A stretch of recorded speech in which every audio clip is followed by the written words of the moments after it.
My name's Abby and I'm a student naturalist here at Schmeekley Reserve. Today I'm going to take you along with me to discover one of Schmeekley's very own resident zombies, the wood frog.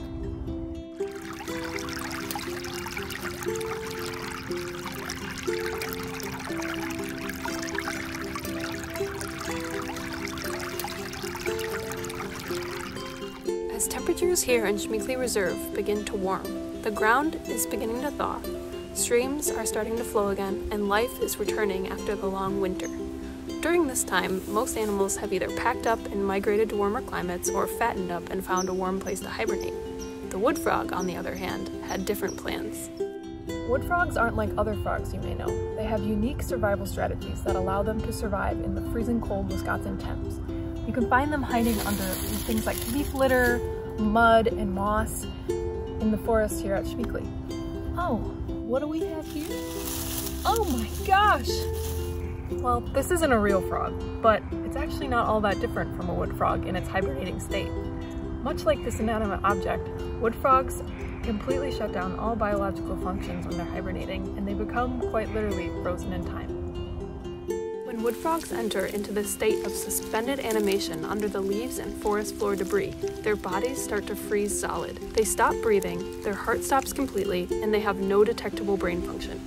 This amazing adaptation has baffled scientists as most animals try to do everything in their power not to freeze. Frozen temperatures can cause ice crystals to form, which can puncture blood vessels and damage the cells of animals, but not the wood frog.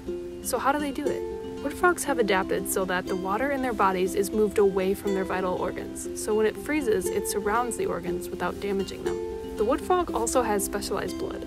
The liver produces large amounts of glucose that flows through the blood, and this solution acts like antifreeze and prevents the cells from becoming damaged while also binding water molecules within the cells to prevent dehydration.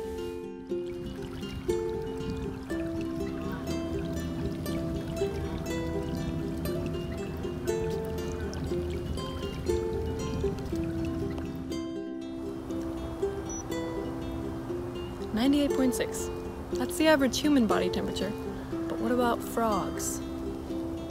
Oh no, it's low. Frogs are cold-blooded, so their body temperature depends on their environment. This helps them survive the frigid Wisconsin winter. And the wood frogs, who we know are somewhat frozen in time, can have body temperatures down to below freezing. If human body temperatures vary even a few degrees, this can mean big problems for us. We can get sick and our organs will fail.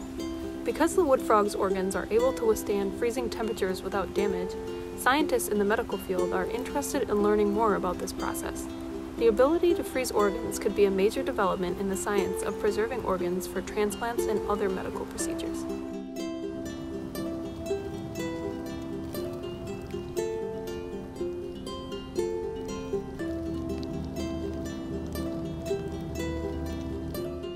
As spring arrives and the snow and ice start to melt away, wetlands like this one come alive with the sounds of spring. One of the first sounds you'll hear is the sound of the wood frog.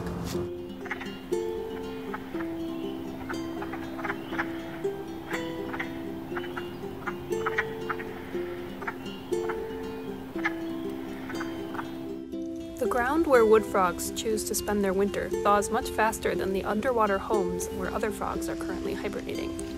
This gives the wood frogs a leg up when it comes time to breed in early spring. The wood frogs will be the first ones to return to the water. Because they are hopping back to it in early spring, they are able to breed in pools that will be dry by midsummer. Other frog species will have to find places with permanent water sources to breed when they emerge later this spring.